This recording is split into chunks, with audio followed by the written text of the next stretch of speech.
De journal, bienvenue à tous et merci d'être avec nous.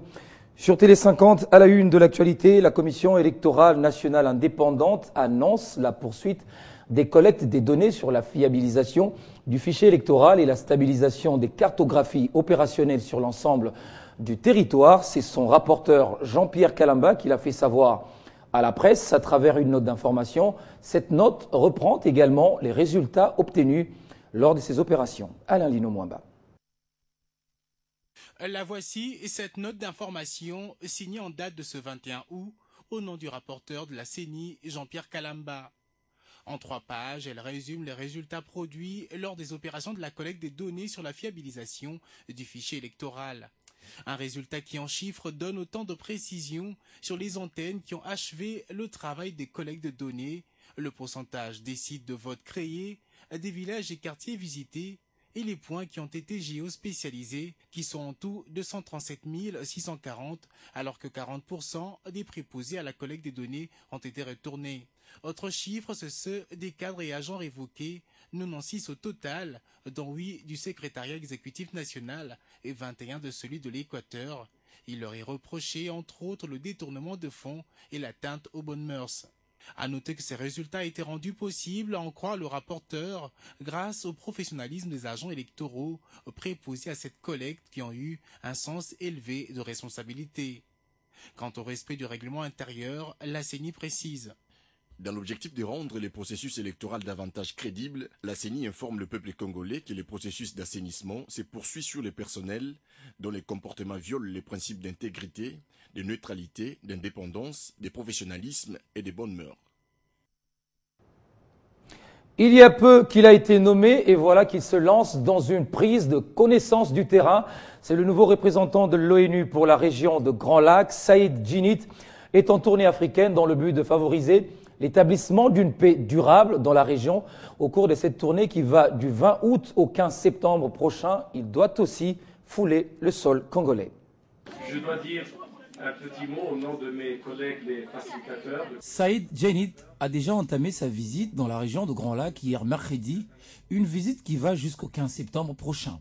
Le nouveau représentant de l'ONU pour la région de Grand Lac a commencé sa tournée par Nairobi, où se trouve son bureau, a déclaré à la presse Charles Bambara, chargé de l'information publique à la MONUSCO.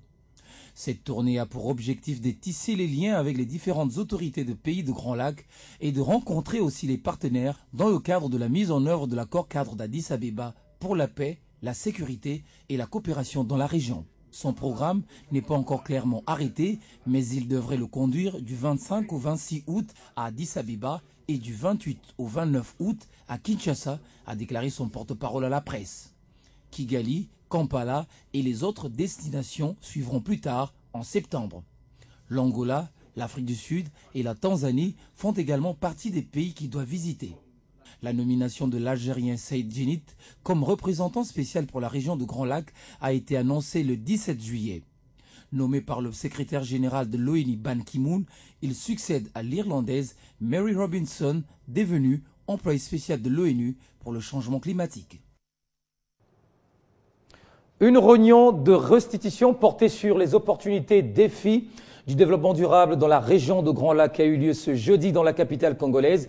Une initiative du ministère de l'Enseignement supérieur, universitaire et recherche scientifique en collaboration avec le réseau de solutions pour le développement durable. L'objectif est de parler développement durable avec les membres de potentiel, les universités, les centres de recherche, mais également la société civile. Une rencontre importante, certes, qui témoigne de l'engagement du gouvernement congolais de faire de la RDC un pays émergent, parmi tant d'autres dans la région des Grands Lacs. Universitaire de recherche scientifique. Ici, le ministre congolais en charge de l'enseignement, Maker Mwangou, n'est pas allé par 4 chemins pour parler de la problématique du développement durable en RDC. Doté d'un écosystème de ressources naturelles diversifiées, la RDC cherche de meilleures voies de leur gestion. Elle fait tout pour que ces richesses servent à éradiquer la pauvreté, au lieu d'être à la base des conflits armés, lesquels empêchent le développement durable dans la sous-région. À travers ses filles et fils, évoluant dans les universités et centres de recherche, les organisations, la société civile et les opérateurs du monde privé du travail sont appelés à réfléchir pour trouver des solutions aux défis du développement durable du pays. Avec l'appui du réseau des solutions pour le développement durable, la RDC veut intégrer dans son plan de développement économique et les besoins de sa population. La République démocratique du Congo estime que cette initiative, qui se dote de la mission de mobiliser les universités, les centres de recherche, la société civile et les organisations professionnelles du secteur privé pour le développement durable, constitue une alternative pertinente et prometteuse pour lutter contre la faim et la pauvreté dans le contexte de la modernisation. Au regard de tous ces défis, les participants ont été conviés à élaborer une feuille de route comme contribution de la RDC à la réalisation des objectifs du développement durable à l'échelle régionale, continentale et planétaire. Sur le continent, chaque année, il y a plus d'éléphants tués que des éléphants qui naissent.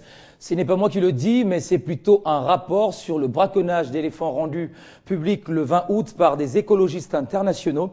Le texte souligne que si les braconnages continuent à ce rythme, les éléphants pourraient être éradiqués d'Afrique d'ici 100 ans.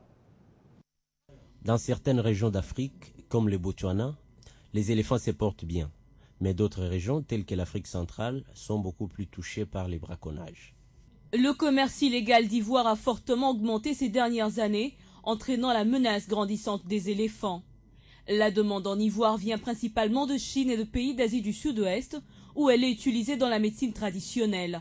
Et 1 kilogramme d'ivoire sur le marché asiatique vaut maintenant des milliers de dollars. Devant cette situation, les écologistes demandent le démantèlement du commerce illégal d'ivoire, l'amélioration des conditions de vie des populations vivant à proximité d'éléphants. Au début de cette année, des ivoires ont été saisis dans plusieurs pays, dans le Kenya, la Centrafrique, le Togo et la République démocratique du Congo. Le gouvernement kényan avait saisi des défenses d'ivoire provenant d'au moins 114 éléphants dans la ville portuaire de Mombasa, la plus importante saisie d'ivoire de l'année. En RDC, les Nations Unies se sont engagées à sanctionner les auteurs des tueries de l'espèce, ainsi que les groupes armés qui financent leurs opérations par ce trafic. Malgré l'interdiction mondiale du commerce d'ivoire de près d'un quart de siècle, le braconnage continue dans la plupart des pays d'Afrique. Le nombre de pachydermes de forêt en Afrique centrale a diminué de plus de 60% au cours des 10 dernières années. Un saut en province, précisément au Sud Kivu, pour parler de la remise des ambulances et des kits complets, des matériels pour équiper les hôpitaux de la province. Un don acquis sur fonds propres du gouvernement congolais, déterminé à assurer des soins de santé de qualité à sa population. Reportage. 6 ambulances et des kits complets de matériel pour équiper les hôpitaux généraux de référence du Sud Kivu. Cet investissement va contribuer à offrir à la population des soins de qualité suivant le programme national de développement sanitaire élaboré par le ministère de la Santé. Le gouvernement de la République a chargé l'UNICEF de passer en son nom la commande de ces matériels. Acquis sur fonds propres du gouvernement de la République démocratique du Congo, ces matériels et équipements vont renforcer le système de santé et aider à une meilleure prise en charge sanitaire de la population en réduisant notamment la mortalité des femmes et des enfants. Le ministre provincial de la Santé, le docteur Mwanza Nangunia, a demandé aux médecins chefs des zones de santé d'utiliser ces ambulances à bon escient, ce avant de rendre hommage au président de la République. Pour notre province du Sud Kivu, 12 zones de santé sont bénéficiaires de ces projets, c'est-à-dire 12 hôpitaux généraux de référence et 60 centres de santé. Et les résultats que nous enregistrons chaque jour démontrent la ferme volonté de faire de la République démocratique du Congo un pays plus moderne, plus beau qu'avant, conformément à la vision du président de la République. La remise symbolique des clés et des matériels au ministre provincial de la Santé par le gouverneur de province et la caravane motorisée des nouvelles ambulances ont marqué la fin de cette cérémonie.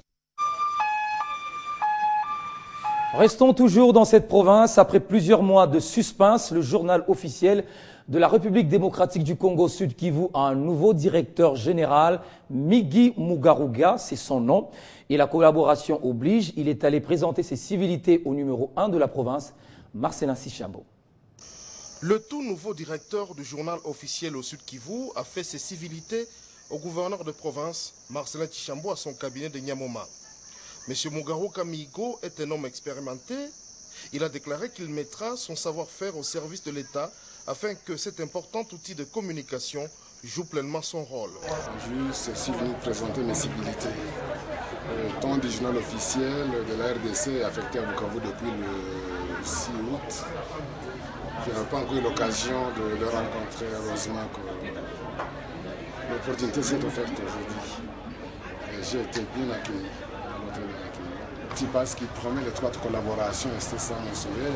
Il m'a présenté devant la ministre de la Justice avec qui je dois travailler. Son arrivée met ainsi fin à plusieurs mois de léthargie qui ont paralysé les activités du journal officiel dans la province du Sud Kivu. Monsieur Marcelin Tchambo Roya, gouverneur du Sud Kivu, a promis toute sa collaboration au nouveau directeur du journal officiel. Une autre province, c'est au Katanga. Sachez que le représentant spécial du secrétaire général de l'ONU, Martin Kobler, séjourne dans la capitale cuprifère. Il a longuement échangé ce jeudi avec le gouverneur de province, Moïse Katumbi. Sa mission au Katanga est de réévaluer la présence de la MONUSCO en province, mais aussi la situation humanitaire. Je reviens de New York, de la réunion du Conseil de sécurité.